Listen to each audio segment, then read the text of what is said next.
Hello. Do you remember? I do. I'm going to discuss what's interested me for a long time. Um, a field of an art that where the people within this industry or whatever are pretty unknown and underappreciated. That's voice acting. A lot of you might know Jim Cummings. I call him the man of a billion voices. You know, Darkwing Duck, Pete from Goof Troop, the Winnie the Pooh in the '80s and forward, and he just does so many voices. He might have been a billionaire at one point. And the guards on Aladdin. He probably does voice in every other Disney movie somewhere. Dr. Robotnik in the more serious Sonic the Hedgehog cartoon that ran concurrently with the more zany Adventures of Sonic the Hedgehog. But I'm going to focus on a familiar voice of Buster Bunny. But firsthand, I'm going to talk about, try to take up as little time as possible. I am going to talk about creator of King of the Hill or Beavis and Butthead in King of the Hill, Mike Judge. He also directed Office Space, and he was seen in the movie as a manager of some store. He had a mustache, and he not only created Beavis and Butthead, but he did most of the male voices in the show. Beavis and Butthead, Mr. Van Driesen, Tom Anderson, the prototype to Hank Hill, who sounded identical to him, and Todd, the really annoying hoodlum, and others. But yeah, he also, if I didn't mention, he created King of the Hill. He also did the voice of Hank Hill, obviously, and Boomhauer. And, I think behind Bobby, I think Boomhauer was the funniest character in the show here. He was the most astute of the, you know, working class 40 something buds, guys that hang out in the alley and drink, kind of representing the traditional Texas redneck lifestyle. Boomhauer, talking in a really impromptu speech, man. No, he's like in a really incomprehensive, mumbling manner, and seems to end nearly every sentence with "man," kind of like how Mr. Mackey, or say "man" in almost every sentence, just like Mr. Mackey on South Park, ended nearly every sentence with "mk," which kind of Mr. Van Driesen from Beavis and Butthead also kind of did that, but not nearly as much as Mr. Mackey. But yeah, he's kind of an ironic, funny character. I mean, it's kind of like his speech is kind of like Kenny from South Park, how you can rarely hear him, and you just hear. Interestingly, though, in the South Park movie, Mike Judge briefly did the voice of Kenny when he spoke. Kenny has seen speaking numerous times throughout the show since then. I don't care for South Park, but I liked it when I was younger, so I'm pretty familiar with it. Yeah, he's like the most astute of the four, even despite that silly, mumbling, hickish Texas incoherent dialect. And although he's really a womanizer, but uh, I had a funny dream the other kind of recently about it had to do with an idea for a Geico commercial. Remember those old "Could switching to Geico really save you 50% or more on car insurance?" They did a number of those, but I remember one about Foghorn Leghorn making a bad book narrator. I dreamed of one that said Jeffrey Boomhauer, that was his name, but they call him Boomhauer. Would Boomhauer make a really bad air traffic controller? Boy, I'd rather have a child land a plane by listening to instructions from an incapacitated pilot and have Boomhauer be air traffic control, guide the plane down, or guide you to take off. And if you listen, and he played Donegan Giggles actually in the Spy Kids movies, Mike Judge.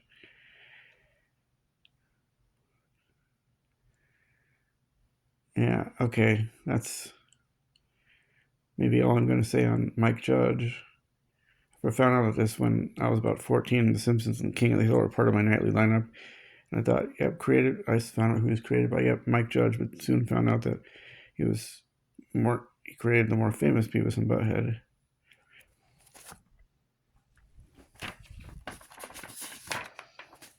Or it could have gone. There's other Geico commercials that were like, "Did you know that Geico could save you 50% or more on car insurance?" And I remember one, just as an example, that was like, "Well, did you know that Pinocchio was a really bad motivational speaker? Well, did you know that Boomhauer would be a really bad air traffic controller?" Okay, now what I'm going to talk about here is the voice of Buster Bunny. Now, voice actors are really underappreciated. People don't seem to pay attention to who they are or know much about them. You know, there's the Simpsons cast. That's one exception. But here, who I'm talking about, his name is Charlie Adler. And he specializes in high voices. Like, Buster Bunny. That's, here. Where'd you go, Charlie? I got the pleasure of meeting him at Comic-Con back in 2018. Talked to him and got an autograph somewhere.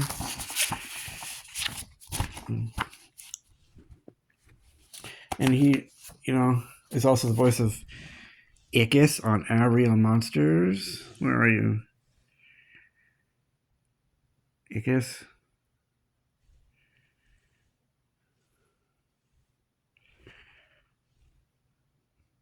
And Cow and Chicken.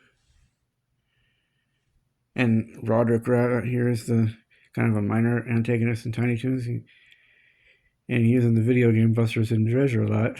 He'd jump on him, he'd stomp on him. Yeah. But I keep saying it, and I'll say it again, Tiny Toon Adventures isn't merely a kid show. It's got way too much satire and pop culture and humor.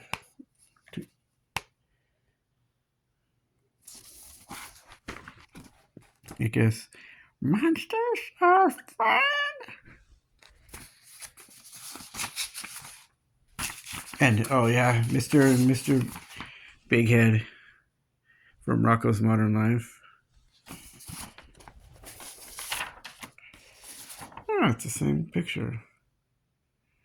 Oh, Wags the Squirrel. That was a brief role. Once Upon a Forest. Once Upon a Forest that came out the same summer as Jurassic Park and had Michael Crawford as the main adult character. Oh, he did that guy in Tailspin. I forget his name. He's done. Oh, and Snively Robotnik in the aforementioned more serious Sonic the Hedgehog cartoon. He did serious voices too, but mostly funny comedies. He was what was it? What was his name? In Transformers in the 80s. I got whole sheets full. Here it is, I think, the more distinguished looking picture of Charlie Adler. You could almost be confused for Jeff Bridges.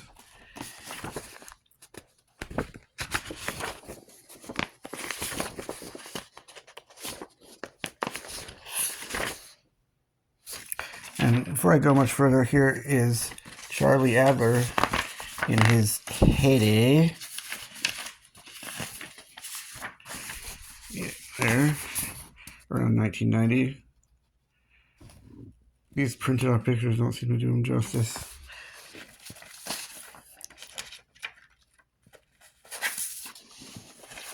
I got some notes I want to share here. And also, Tress McNeil was the voice of Babs Bunny. She's also a really talented, pretty prolific voice actress, and she's the voice of Seymour Skinner's mom on Simpsons.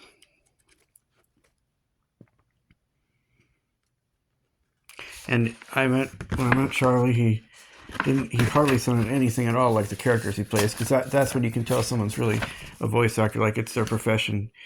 Usually when actors do voices in movies, they sound like themselves, pretty much. And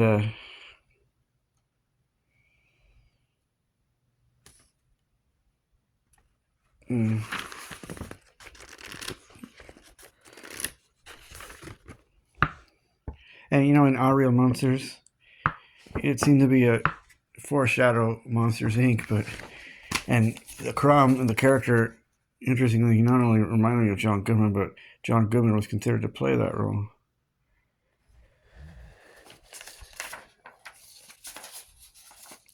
And you know, for some reason, I seem to have the voice, the Buster Bunny, my larynx, or whatever, seems to be predisposed to talk like Buster Bunny.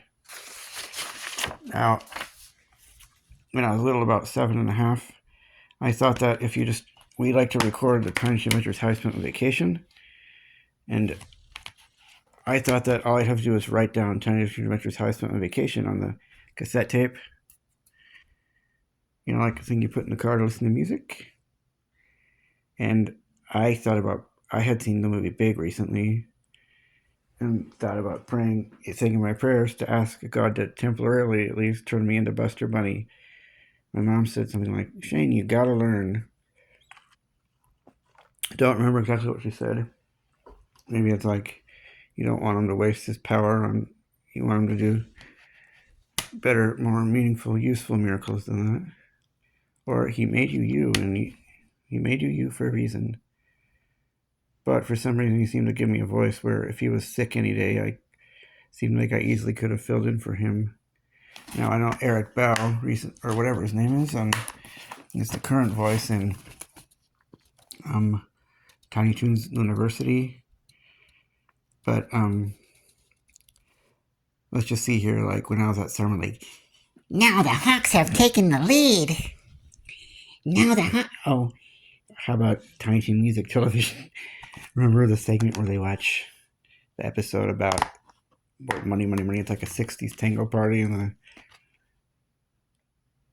kind of seemed like a stylish MTV girl. Seemed like she was an animal. She thought Madonna was coming over. And she's like, "Hey, where's Madonna?" We didn't say Madonna. We said Fudonna. And there was Elmer Fudd and Dre. Looks like Madonna.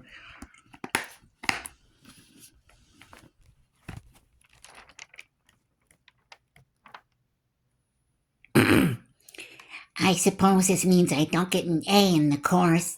That was at the end of the,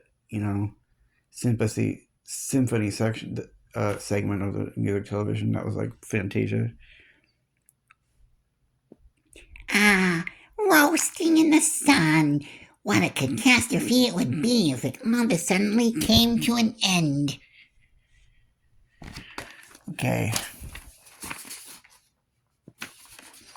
Yeah, I could have taken the role if Eric Bauer ever gets sick. No. But I'm careful. I want to make sure I play serious parts too. I did a short video, Joseph Mazzello, that kid from Jurassic Park did when he graduated film school in 2005. Didn't start, funding it until later, but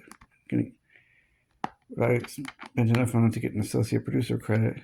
And it was a serious movie, really serious and sad movie about a young man who was about 20, played by Joe Mazzello, and he had a brother and a sister, and they unexpectedly lost their parents during 9/11, and it's how they cope with the loss of loved ones. And I'd like to have a serious role under my belt if I were to do a role, any kind of role.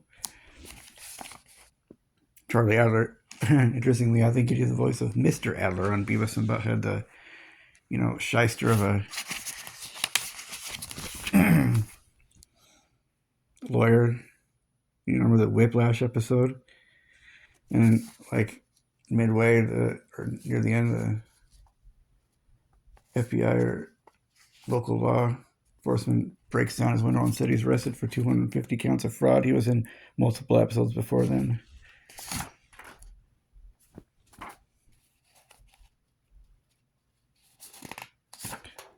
Now, I'm just going to give... filler Brochnil Pluck in DuckTales. In Pound Puppy Shadow... Oh, that's just one episode. You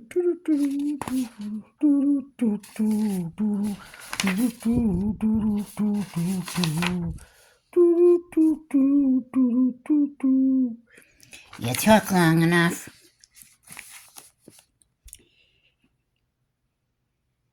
Boy, in Vegas, it seems the odds are really bad on the slot machines.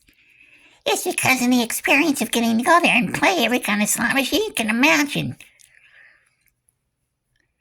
But so the experience means so much that they can rip you off.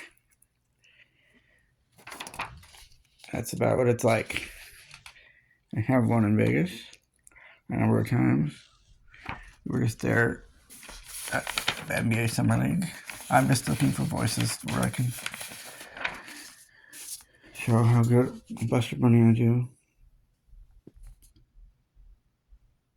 Oh yeah, and he's done an additional voice in almost every animated Disney movie of the Renaissance era. See, Little Mermaid, additional voices. Squish Down Under, additional voices.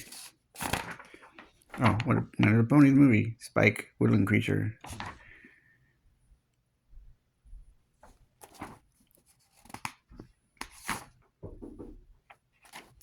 Darkwing Duck, Major Trench Crot, Andy Ape, Loophole, Mr. Mikey, Captain Planet and the Planeteers, Stalker, Slaughter, Piebald, Xylosine, Newt.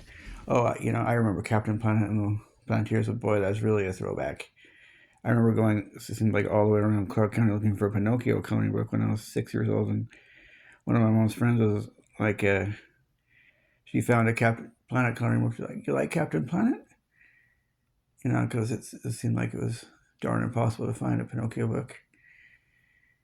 But, I didn't really understand the theme, the point of it, really. The ecology and teenagers from different parts of the world. And I thought that, Toy Story was the first time John Ratzenberger, who played Cliff Cleveland on Cheers, did voices, as he did a voice in every Pixar movie, but he actually did a voice of one of the bad guys in Captain Planet. That was 4 years or so before Toy Story. And he actually did the voice of Gazim near the beginning of Aladdin. And I talked to him. He actually told me that IMDb only lists half of his credits.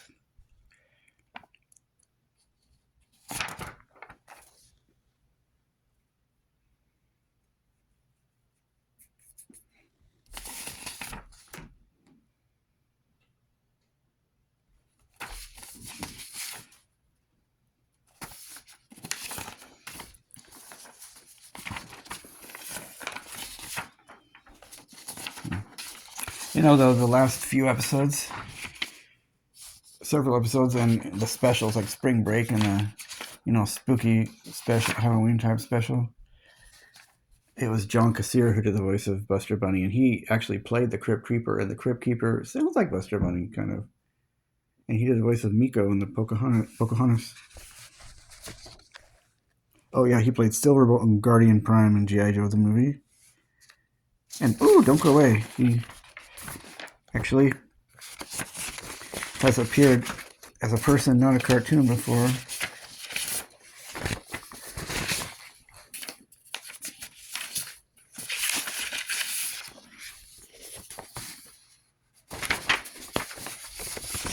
Live action, where'd it go?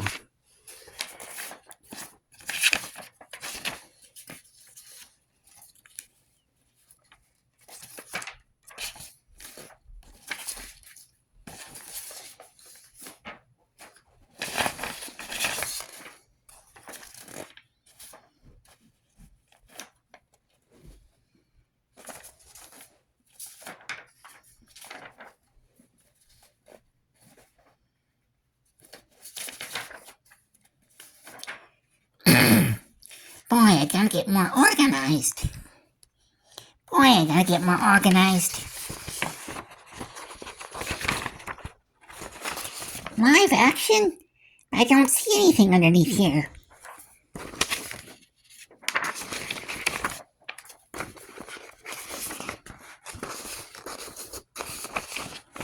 Alright, it was small parts and guest parts in TV shows, mostly older ones.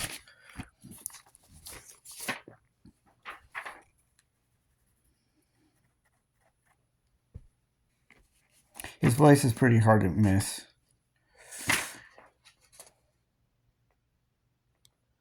I think, but He's gone completely unnoticed in pop culture.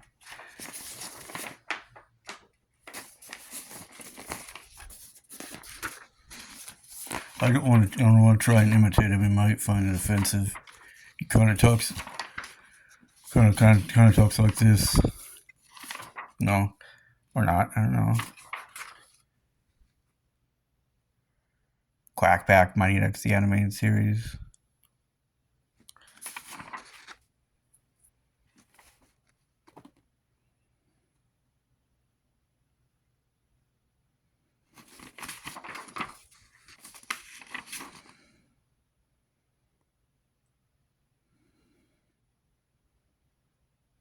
Two Stupid Dogs, Greg. Mighty Max, Ernie.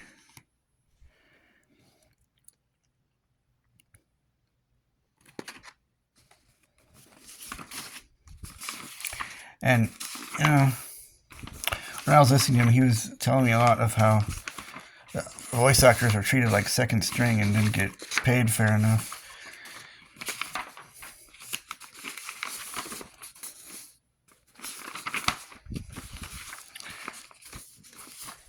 And he's done so many voices. He can tell me he's done a voice in most of the animated Disney movies from the Disney Renaissance, but he doesn't remember them all.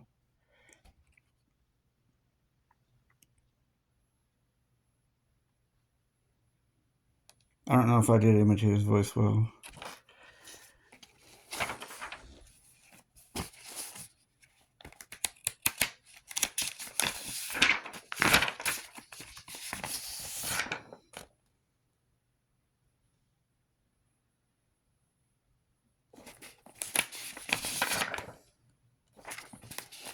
I'm much more familiar with for his work from yesteryear, like the 90s.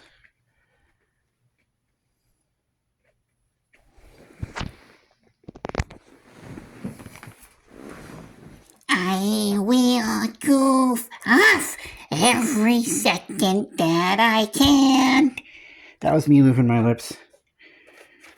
That was from the How I Spent My Vacation opening song.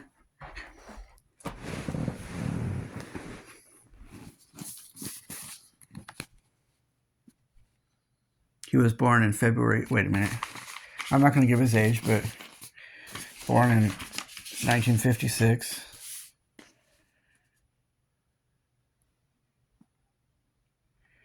One of his trademark is playing high-pitched characters with high-pitched voices. A tendency. Let's see. We've got some more recent ones. Red Dead Redemption 2. Disney's Infinity. What? MODOK.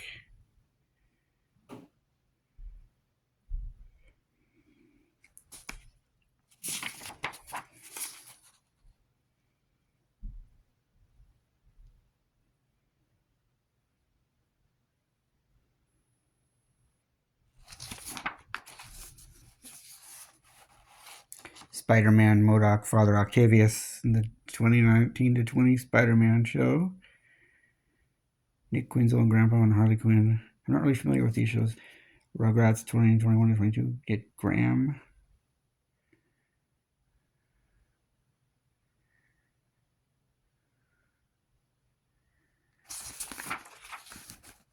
I wish I could snap your fingers to see if you're awake.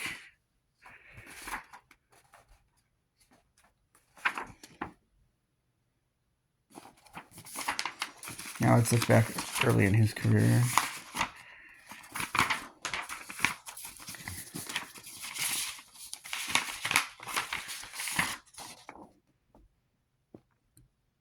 Yeah, this is film performances. Some of them.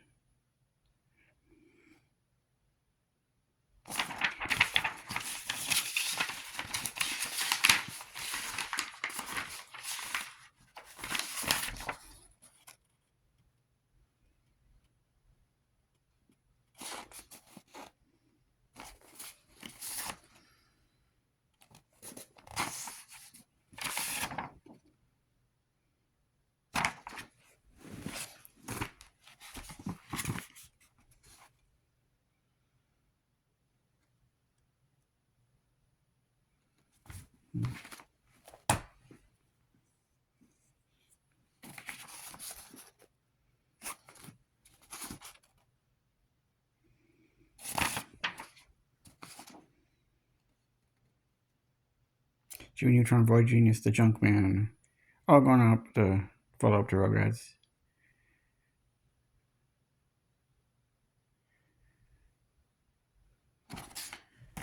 And that is Charlie Adler, born in Patterson, New Jersey. Let's see if there's anything about his life I can share that you won't be offended by.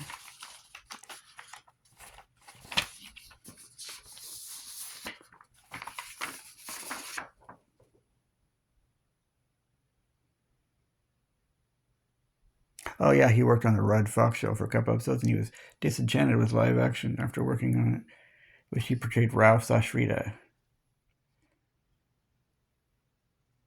You spend your whole life going, I just want to be in a TV show and have a parking space. Then I got it, and it was just not what I wanted to do. He became a live action active animation.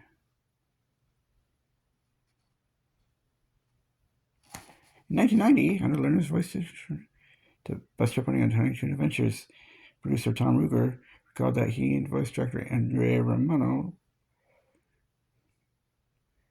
brought to Buster in 1992 during the show's third season. He abruptly left the show after a disagreement with the producers, while voice actors with smaller roles in the show were given starring roles in its successor, Animaniacs. He was offended he was not offered a role in that series.